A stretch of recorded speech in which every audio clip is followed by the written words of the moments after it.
Namaskar. The topic of discussion in this module is on coastal landforms. The subject of geomorphology deals with various landforms created by the geological agents. Among the geological agents, waves and currents are very important mechanisms. We are all aware that the oceans have a great impact on the earth, on the global climate, and also on all life which are living nearer to it. Ocean water serves as a reservoir of heat and a potential source for various natural resources. Seas and oceans are constantly sculpturing the edges of the continents and create various landforms. Coastal zones are very sensitive zones. Continental shelves and nearshore waters comprise about 5% of the area of the world. In spite of this, 2/3 of the world's population thrives nearer to the coast. Throughout human history, we have seen people have been attracted towards the coast. It is mainly because of the moderate climates, marine food, commercial and recreational opportunities that are available nearer to the beach. Coastal ecosystems are good habitats for innumerable number of flora and fauna. Coasts are an interface between the lithosphere and the hydrosphere. Time immemorial, beaches are considered to be the best places for tourism, fishing, mariculture, water transport, recreation, sporting, social, political and community interactions. Sunbathing and souvenir collection are the regular activities of tourists along the beaches. These are unique and typical land masses bordered by the seas and oceans. Coasts are not static but dynamic environments involving mass and energy transformations of waves and currents. Shorelines are subjected to both continental and oceanic processes. These are called as geomorphic processes. The geomorphic processes acting on the surface of the earth are of twofold as exogenous processes and endogenous processes. External processes are subaerial processes acting on the surface of the earth. They draw their energy mostly from the sources above the lithosphere, either in the atmosphere or in the oceans. The behavior of external processes are often predictable. These are mostly influenced by the existing topography, its shape and nature of the surface materials. Waves, tides and currents are very powerful geomorphic agents. The erosional and depositional work of the sea waves can create many spectacular landscapes along the borders of the continents. Studying the coastal landforms are interesting aspects in geomorphology. In this program, the following aspects are highlighted: geomorphology of coasts, waves, tides and currents, coastal geomorphic processes, erosional landforms and depositional landforms of the coastal regions.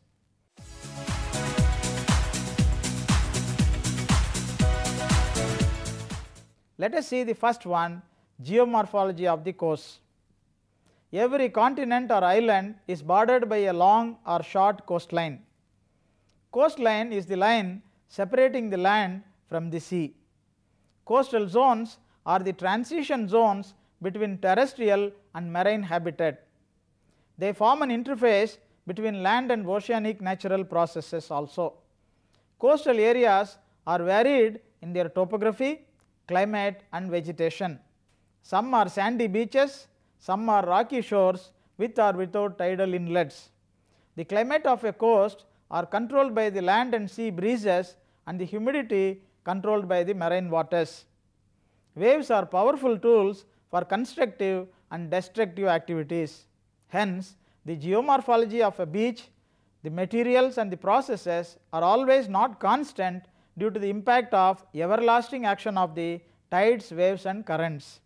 If we look at the division of a sea coast and a seashore, the shoreline represents the actual landward limit of the seawater.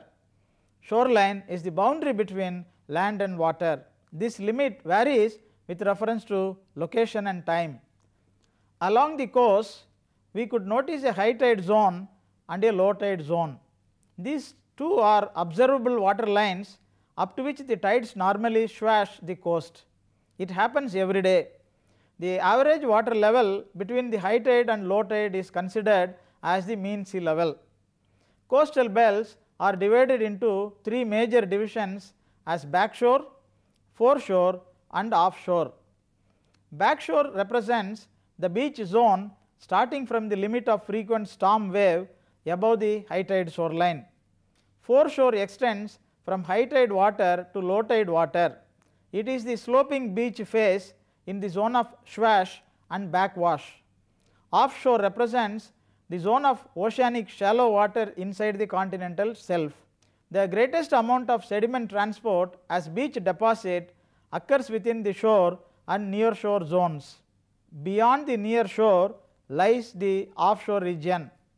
There are 5 major zones identified along the coastal belts. They are the zone of wind action, the limit of wave action, the zone of swash and backwash, the zone of breakers and the zone of shoaling waves. The zone of wind action lies on the landward side and the zone of shoaling waves exists inside the sea. The limit of wave action ends along the regions of berms, which are sediment deposited zones well above the zones of swash and backwash. The following are the characteristic features of a shoreline. Breaker zone is an important zone. It is the area where the incoming waves become unstable, rising to a peak and breaking down. The second one is the surf zone.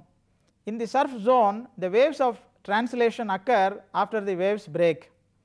Longshore currents occur in this zone which run parallel to the coastline. The third one is the swash zone. It is the place where the waves and backwash materials prevail. It is the place where up and down movement of beach materials take place. Berms are the flat backshore areas on the beaches. This is the sunbathing zone with wave deposited sediments. A berm is a bench like feature containing sands carried shoreward by the swash. Landward of the berm is a belt of dunes built by the wind. These are mainly swept up by the berms. There are summer and winter berms. Both are located within the zone of wave action. During the summer, accumulation of sand takes place and it forms the summer berms. The summer berm starts from the zone of swash and backwash. Bars are also created inside the waters along the zone of wave breakers. Moving water shapes excess quantities of detritus into the sorted and layered deposits of the coast. Beach face is yet another one. A beach is defined as a body of cohesionless sediment along a coast that is subjected to the effect of breaking waves. The beach and the near shore meet at the low tide line. Beach is the sloping portion of the coast below the berm. The area is partly exposed by the backwash of the waves. A beach is characterized by its geometric profile and the sediments comprising in it. The parameters of a beach are its geographic setting and profile, the beach face slope, volume of sediments lying within the beach and their environmental conditions. Beaches are classified into high, low and moderate energy beaches based on these characters only. Normally, high energy conditions prevail during summer months in the coast. The wave height increases after the onset of monsoon and produce significant changes in the beach morphology. The following are the features of a coastline. The major features of a coastline are sand dunes, lagoons or tidal inlets and estuaries. Sand dunes of a beach is considered to be the zone of wind action. It may be up to 3 meters in elevation. Dunes are accumulations of wind blown sands. Although some dunes are bare, most of the dunes near the coast are vegetated with coastal plants. Such plants existing in a coastal dune help to stabilize the dune. Dunes are very dynamic geomorphic features. They are subjected to erosion during periods of high waves and accrete during normal wave conditions. During a storm or a large swell, waves attack and erode these dunes.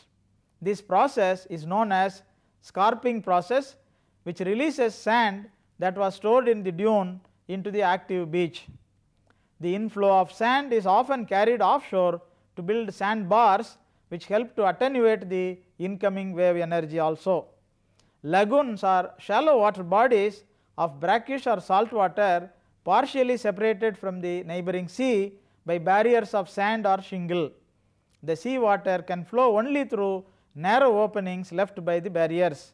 They become the coastal ponds or lakes if they are completely detached from the sea. Estuaries are yet another formations. Marine ecosystems also include the salt marshes and wetlands located along the shores and river mouths. Within the coastal zone, several unique habitats like estuaries, tidal inlets and foreshore ecosystems are also included. At the mouth of every old stream or a river, there will be an aquatic condition which includes the habitat of both freshwater and saltwater. These are called as estuarine environments. Estuaries are the coastal areas where the saline waters of the ocean meet with the fresh waters of the streams and rivers. Estuarine habitats are usually very productive because of the accumulation of nutrients from a large catchment of a river. Estuaries offer good fishing grounds as the water column is shallow and approachable. These zones are the breeding habitat for a variety of shrimp and prawn species, oysters and fish. They also provide sheltered harbors for ships and other traffic. Estuarine waters are used for cooling of water in thermal power generation plants. Various kinds of estuaries exist along the coasts of every continent in the world.